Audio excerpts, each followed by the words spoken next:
দেশের সর্ব উত্তরের জেলা পঞ্চগড়। কৃষি নির্ভর হলেও এ জেলায় নেই বড় কোনো কলকারখানা, যার নেতিবাচক প্রভাব পড়ে ধান উৎপাদনে। ক্ষতির মুখে পড়েন কৃষকরাও। তবে চলতি বড় মৌসুমে ধান উৎপাদনে রেকর্ড পরিমাণ ফলন পেয়ে উৎফুল্ল পঞ্চগড়ের কৃষাণীরা। বাজার মূল্য বেশ ভালো থাকায় খুশি কৃষকেরা। এইবার ফসল অনেক ভালো, আল্লাহ দিলে বাজারও ভালো।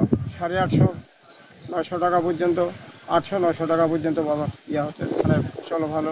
বাজারে 850 টাকা, মানে একটু দাম বেশি হলে ভালো হয়, আগের তুলনামূলক অনেক বেশি ফল পাওয়া যাবে। বর্তমান ধান আবাদ করছি, যা ফসল ভালো হয়েছে মোটামুটি, কিন্তু ঘটনা হলো শ্রমিকের দাম অনেক বেশি। 1 বিঘা মাটি ধান কাটিলে মনে করেন 3500-3800 টাকা লাগে, আবার বঙ্গাতে মারিবা লাগে 700-800 টাকা বিঘা। পোকার আক্রমণ কম থাকায় এবার ধান উৎপাদনে লোকসানের আশঙ্কা নেই বলে জানান এই কৃষি কর্মকর্তা। এবছর আবহাওয়া ভালো থাকার কারণে, বিশেষ করে সানলাইট ভালো পাওয়ার কারণে বোরোর ফলন প্রত্যাশিত মাত্রায় ভালো। চাষিরা খুবই খুশি। আমাদের বর্তমানে বোরো পত্তন চলছে।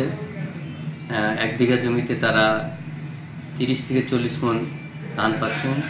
বর্তমানে বাজার দরও ভালো। বর্তমানে ধান কাটা ও মাড়াই কাজ চলছে। এবার 33,000 হেক্টর জমিতে বোরোর আবাদ হয়েছে। বাজার দর বেশ ভালো থাকায় লাভের আশায় আছেন পঞ্চগড়ের কৃষকেরা। নিউজ ডেস্ক, দেশ টিভি।